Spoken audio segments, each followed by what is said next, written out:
நம்முடைய தமிழ் மொழி உலகிலேயே மிகவும் தொன்மையான மொழி. எந்த தேசத்திடம் இருக்கின்றதோ அந்த தேசத்திடம் பெருமிதம் பொங்க வேண்டுமா கூடாதா சொல்லுங்க.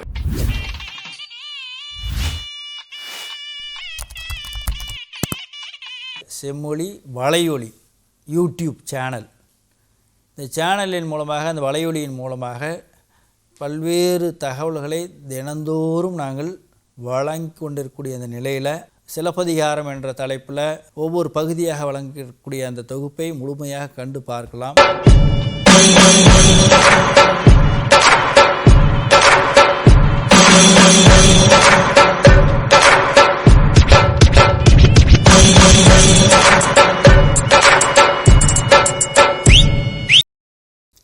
Almost every paripadal poem on Murugan, combining the themes of divinity and love, consists in a few fascinating vignettes of the grandeur of a Murugan temple and of love in union or lovers sulking. In the 8th poem, for instance, a brief scene of the procession of gods and saints at the shrine in Tirupparangundram is followed by a longer dramatic representation of the quarrel and reconciliation between a pair of lovers, in which the heroine's female friend plays an important role, eventuating in their final agreement to worship Murugan together.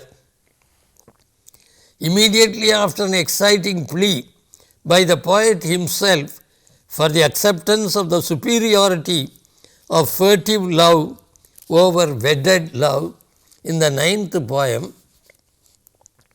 there is a scintillating mock heroic account of the fight between the two wives of Murugan, Valli and Devasena, supported by their attendants.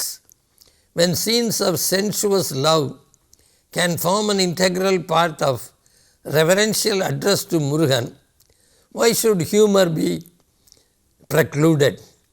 The 19th piece begins with a description of the pilgrimage undertaken to Tirupparangundram by the people of Madurai, led by the king and his women, depicts the paintings of some Puranic episodes in some halls of the temple, passes on to two humorous scenes revealing the innocence of a bevy of girls, and ends with a tribute to Murugan coupled with an invocation. The author of the 19th poem, invoking the Lord at Tirupparangundram, expresses his desire to be born again in the same temple town, that is Tirupparangundram, but goes on to describe the amorous deeds of a few love-tormented women bathing in the mountain spring. Kalidasa, being the laureate of the Sringara Rasa, love in union, as well as love in separation, the two dominant themes of Tamil Agam poetry, revels in Sambhoga Sringara in the 8th canto of Kumarasambhavam, after having touched the peaks of Vipralamba Sringara in more than one context in the first 7 cantos.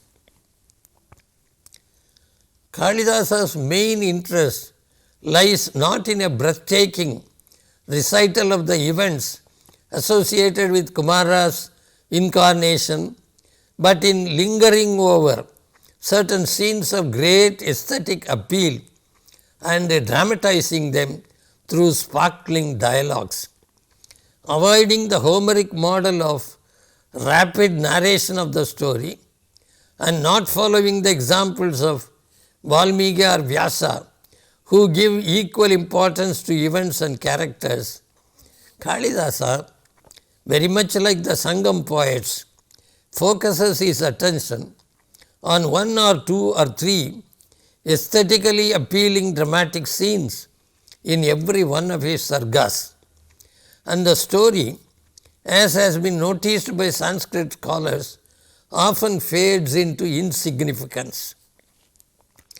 The grandeur and majesty of the mountain Himalaya and the extraordinary beauty of the flawless Uma are of absorbing interest to the poet as well as to the reader in the first book. One of the 17 verses describing the Himalaya mentions the hunters haunting the hilly region in search of animals. This is the description. Even though the blood drops shed by the elephants killed by lions have been washed off by the flood of melting snow, the hunters are able to identify the track of the lions by the pearls that have fallen from the interstices of their claws. Many Sangam poems give astonishingly realistic accounts of the appearance of the Himalaya, even though it was a far-off place to their authors. The belief that the elephant's tusk contains pearls is mentioned in a few of them. Muttudai Maruppin, that is Paditrupathu. Yanai Muttar Maruppin, that is Kurinjipattu. Yanai Muttudai, that is Malaipadugadam. Muttudai Vangodu, that is Tirumurugatrupadai. Mugai Valar Sandural Muttar Maruppin, that is Kalitohai. It is surprising to note that an Agananuru poem, very much like Kalidasa's verse, brings the mountain, the hunter and pearls in the elephant's tusk together. The hero's land is so rich that a hunter descending from the top of the land's hill is able to collect gold, precious stones and pearls that fall out of the broken tusks of elephants. In a later canto of Kumarasambhavam, one of the 7 great rishis tells Himavan, if you don't bear this world with its nether regions, how can the great snake Adisesha do it with its soft lotus-like heads? This is Kumarasambhavam. The 9th Paribadal opens with a reference to the belief that the great Himalaya in the north sees to it that the world is born without getting shaken. Irunilam Thulangamai Vadavayin Nivandongi. Using this belief, a Purananuru poem praises the philanthropist I in glowing terms. This is from Purananuru. The world would have turned upside down if it had not been protected by I in the south and by the Himalaya in the north, where a yak, together with its female companion, takes shelter under a shady tree.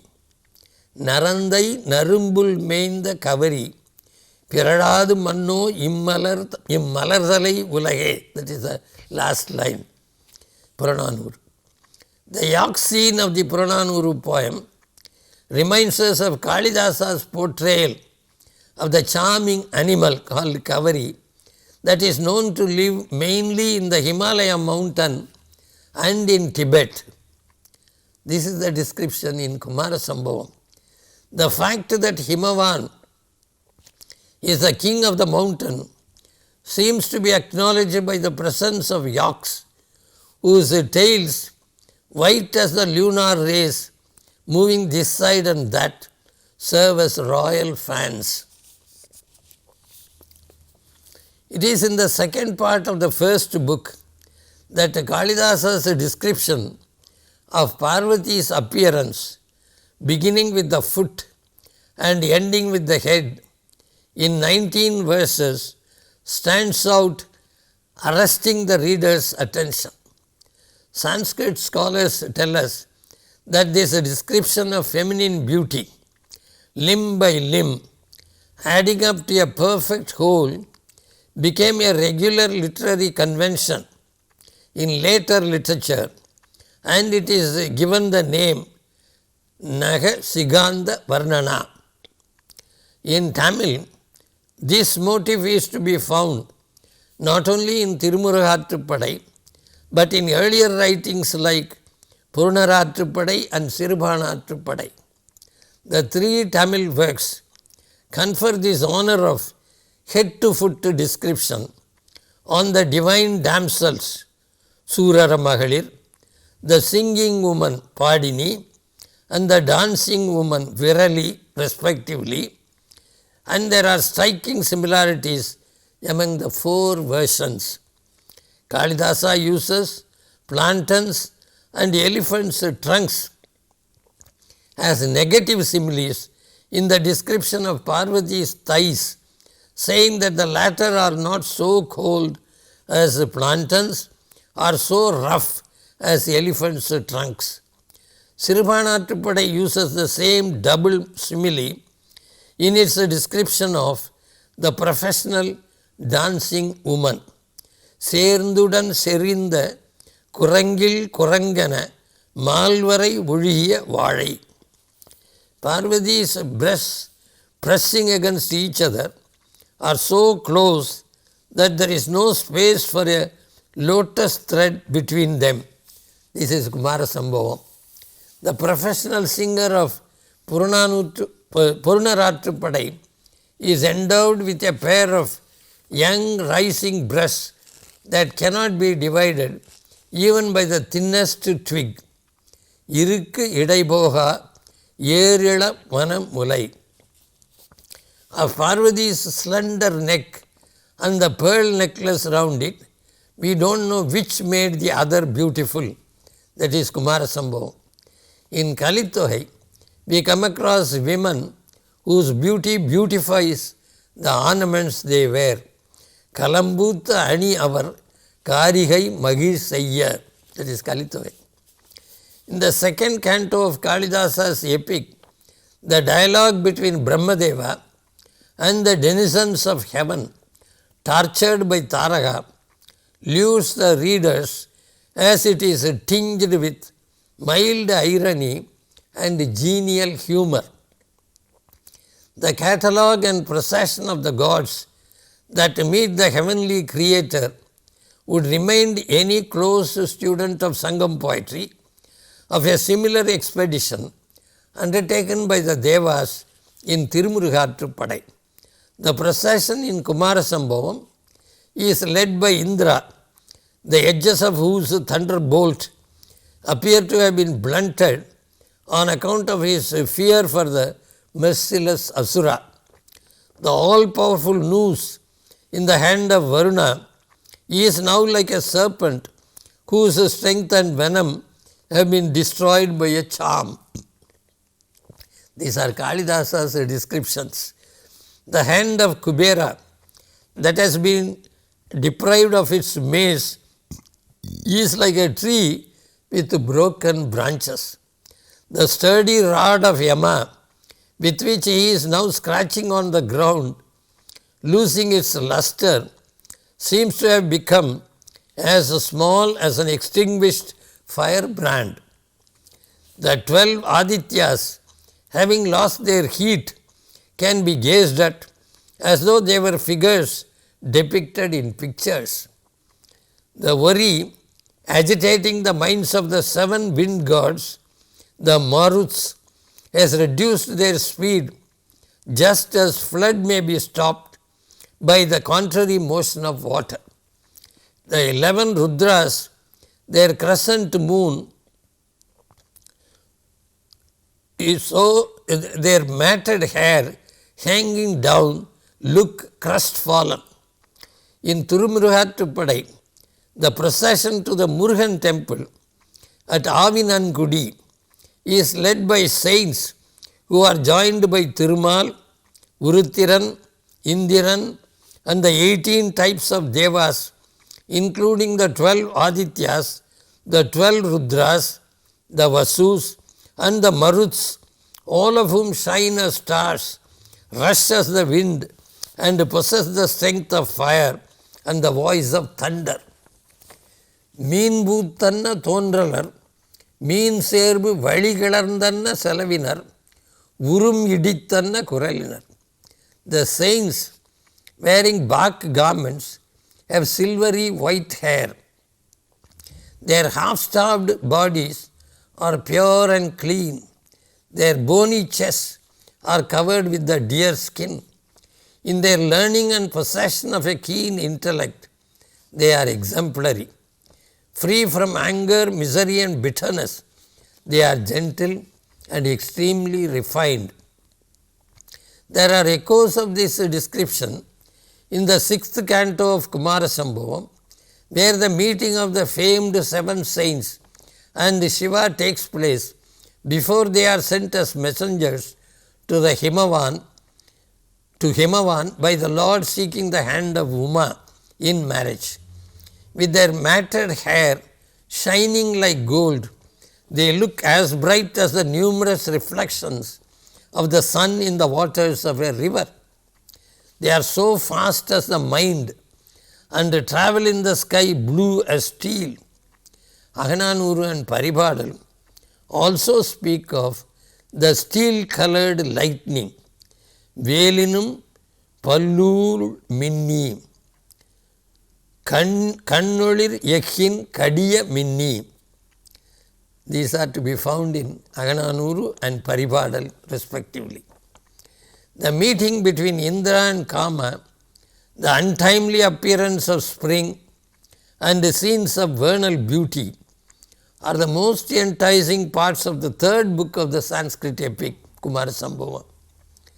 It is here that we come across some of the motifs commonly found in Paribadal and Kalidasa, such as the hero falling at the feet of the heroine, begging for her forgiveness, as well as scenes describing the love displayed for each other by pairs of bees, antelopes and elephants. But the most striking verse in this canto mentions the command of Kama. This is Kumarasambhavam. The male cuckoo, in its voice that has become sweet because of its eating mango sprouts, appeared to announce the command of Madana, skilled in destroying the pride of women. There is a similar passage in Raghuvamsam where the command to the sulking ladies is explicitly stated. Overcome your anger, leave your quarrel with your husband. If the season is gone, you won't get it back. Don't be separated from your loved one. This is exactly the same as a passage found in Silappadigaram, where also Vasantam is imagined as a friend of Kama. Mannan Maran Mahidunaiyagiya Innila Venil Vandanan Kodimidai Solai Kuilon Yennum Padayul Paduvon Panimoli Kura Udinirallam Uruvilantan Anai Kudumin Yendru Kuil Kura. Even before Ilango, the quails advised to the lovers at the advent of the spring season to be sane enough and not to miss the joy of the union with the loved one finds a poetic expression in early and late Sangam works. Punarndor Punarmino Yana Inba Venilum, that is Natrinai, Pungan Irunguil Agaral Ombimin, Kudi Punarndor Piriyanmin, that is Kalidasa, Venil Virundedir Kondu, all these from Sangam poems. Such instances of Kalidasa's borrowings from Sangam classics can be multiplied ad nauseam. However, all this doesn't mean that he was a slavish imitator of his Tamil ancestors. Sangam poets also freely and openly borrowed from one another. But it should be said to the credit of the Indian poets of the past that they did not suffer from what Harold Bloom calls the anxiety of influence. They never tried to suppress the evidence of their borrowings, but at times even openly acknowledged their indebtedness. The literary tradition they cherished permitted this, and they had the courage and the confidence to make what they borrowed their own by improving upon it or by adding something of their own individual identity. That is the unmistakable stamp of Kalidasa's personality on most of what he has taken from his poetic forefathers writing in Tamil, Sanskrit or Prakrit. The greatness of the short and long poems of the Sangam period could be easily recognized by him, and Kalidasa had the genius to forge a full-fledged, typically Kalidasian epic out of them. Kumarasambhavam is a supreme example of his success in this attempt. Thank you.